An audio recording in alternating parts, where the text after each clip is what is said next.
রেজ্জাক মোল্লা তার রাজনৈতিক জীবনে নিজেকে চাষার বেটা বলতেন এবং বামপন্থী রাজনীতিতে থাকাকালীন তিনি যেমন মন্ত্রী হিসাবে দায়িত্বভার সামলেছিলেন, ঠিক তেমনি তৃণমূল কংগ্রেসে যোগদান করার পরেও মমতা বন্দ্যোপাধ্যায়ের মন্ত্রিসভাতেও কিন্তু তিনি ভূমি সংস্কার দপ্তরে মন্ত্রিত্ব ভার সামলেছিলেন। এই মুহূর্তে এখন আর তিনি আমাদের মধ্যে নেই, তার জীবনাবসান ঘটেছে 11 তারিখ। আর তার সময়কার যারা তার সহকর্মী ছিলেন তারা কিভাবে তাকে মনে রাখবেন, এই মুহূর্তে আমাদের সঙ্গে রয়েছেন বাম নেতা কান্তি গাঙ্গুলি। স্যার, প্রথমে হাওতে আপনাকে স্বাগত। রেজ্জাক মোল্লা আপনাদের সময়কার একজন সহকর্মী ছিলেন, একসাথে আপনারা বেশ অনেক বছর কাজ করেছেন। তিনি আর আমাদের মধ্যে নেই, গতকাল তিনি প্রয়াত হয়েছেন। তাকে দেখতেও গিয়েছিলেন, আপনি কি বলবেন যে তাকে ঠিক কিভাবে মনে রাখবেন? দেখুন, রেজ্জাক মোল্লার সঙ্গে দীর্ঘ প্রায় ৪৫ বছর আমাদের দক্ষিণ ২৪ জেলার কৃষক আন্দোলন, রাজনৈতিক আন্দোলন, এই সমস্ত সংগ্রামের সঙ্গে আমরা একসাথেই যুক্ত ছিলাম। রেজ্জাক জমিদার বাড়ির ছেলে, ওদের অনেক জমি জায়গা ছিল। সোনারপুরের শিবদাস ভট্টাচার্য কৃষক আন্দোলনের প্রবাদ প্রতীক নেতা, রেজ্জাক মোল্লা তার সংস্পর্শে আসেন। শিবদাস ভট্টাচার্য ওকে অনুপ্রাণিত করেন রাজনীতিতে আসার জন্য। দীর্ঘদিন একসাথে কাজ করার ফলে এই যে ধারণা আমার, ও খুব সাদামাটা গ্রামীণ ভাষায় কথা বলতে পারতাম, সহজেই কৃষকদের মন আকৃষ্ট করতে পারতাম। ও সহজাত এটার গুণও ছিল। আর এমন সমস্ত শব্দ ব্যবহার করত যা মানুষকে আকর্ষিত করত।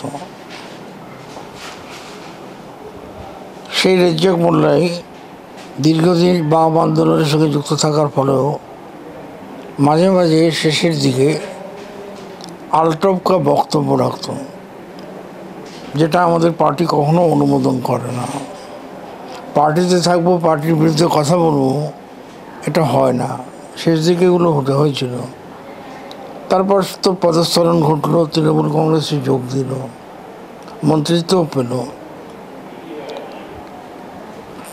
তারপর দীর্ঘদিন অসুস্থ, রাজনৈতিক মতপার্থক্য বা তৃণমূলে যোগ দেওয়া সত্ত্বেও ব্যক্তিগত সম্পর্ক আমরা বজায় রাখতাম রাজনীতির বাইরে। অসুস্থ হওয়ার পরে ওর বাড়িতেও যাই, ওর সঙ্গে কথাও বলি। আজকে এই মুহূর্তে বলতে আমার দ্বিধা নেই, বাড়িতে ওর সঙ্গে যখন আলাপচারিতা হলো, বিভিন্ন রাজনৈতিক কথাবার্তা ঋষি হয়েছে। তো শেষের দিকে বুঝতে পারলাম ওর যে বামপন্থী আন্দোলন দিকে সরে গিয়ে তৃণমূলে যাওয়া, সে ব্যাপারে ওর বোধহয় অনুশোচনাও ঘটেছিল। সেটা মাঝে মাঝেই প্রকাশ করতো ওর বাড়িতে দেখা করার পরে। যাই হোক, এই পদস্খলন হয়েছে, পার্টি থেকে বহিষ্কারও হয়েছে, কিন্তু ব্যক্তিগত সম্পর্ক রাখতাম। তোর সহজাত যেটা দক্ষতা যদি বলেন, গ্রামীণ গরিব মানুষকে আকৃষ্ট করতে পারত, এটা অস্বীকার করে লাভ নেই। তারপর বিচ্যুতি ঘটেছে। বিচ্যুতি ঘটলে কমিউনিস্ট পার্টিতে যা নিয়ম নীতি, সেই পদ্ধতি অবলম্বনও করা হয়, ওকে বহিষ্কারও করা হয়। তথাপি ব্যক্তিগতভাবে আমরা যোগাযোগ ও শরীর স্বাস্থ্য সম্পর্কে খোঁজখবর নিতাম। ও আক্ষেপ করে সেই সময় যখন অসুস্থ বলতো, আপনারা তবু খোঁজ নেন, আমি যেখানে গেলাম তারা কিন্তু আমার খোঁজ নেয় না। এটা ওর পরের উপলব্ধিও ঘটেছিল। যাই হোক, মানব মৃত্যু সবসময় দুঃখজনক। সেই কারণে মৃত্যুর পরে দেখাও করে ওদের বাড়িতেও যাই, ওদের পরিবারের সঙ্গে কথাও বলি।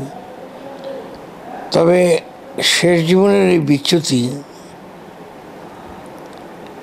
এটা এক কথা বলতে পারি, এই বিচ্যুতির জন্যই সাধারণ মানুষের যে ভালোবাসা হৃদয় জয় করেছিল, সেই মানুষগুলো আহত হয়েছিল।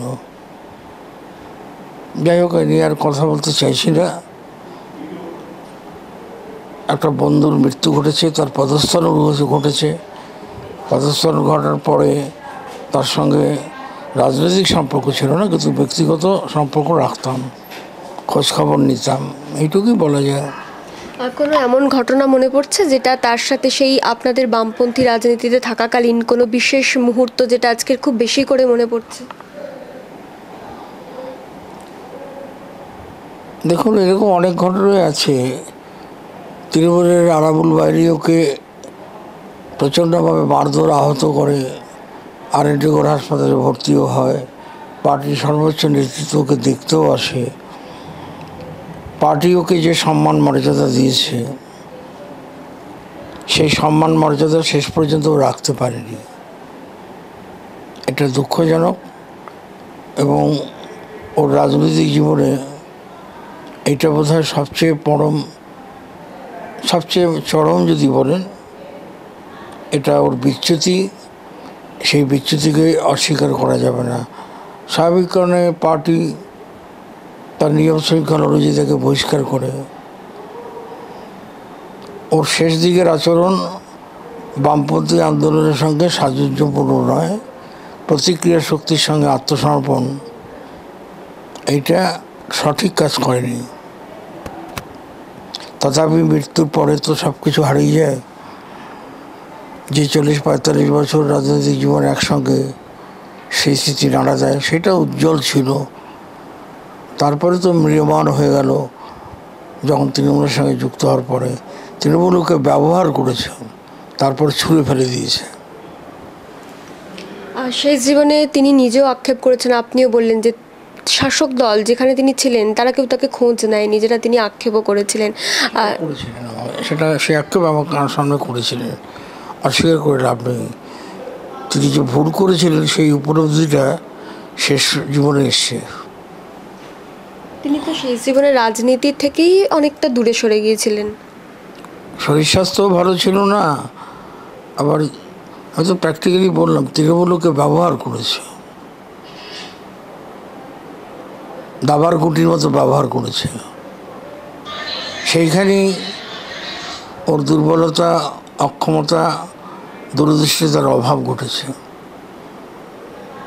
তথাপি কৃষক আন্দোলনের একজন ভালো নেতা কর্মী ছিলেন, সুবক্তা ছিলেন, এই গুণগুলো তো ছিল। শেষ জীবনে আবার ধর্মের প্রতিও একটা মোহ আসে, মক্কাতেও যায়, সেক্ষেত্রে আমরা বাধা দিই। শেষ জীবনে আমার মনে হচ্ছে যে ও নীতির উপর দাঁড়িয়ে থাকতে পারেনি। যে আদর্শ নীতি নিয়ে আমরা চলি, সেই গভীর আস্থা বিশ্বাস রাখতে পারিনি। পরবর্তীকালে তার রিয়েলাইজেশন হচ্ছে এটা সে ঠিক করেনি, কিন্তু তখন তো অনেক দেরি হয়ে গেছে, তখন তার ফিরে আসার কোনো চান্স নেই, এই আর কি।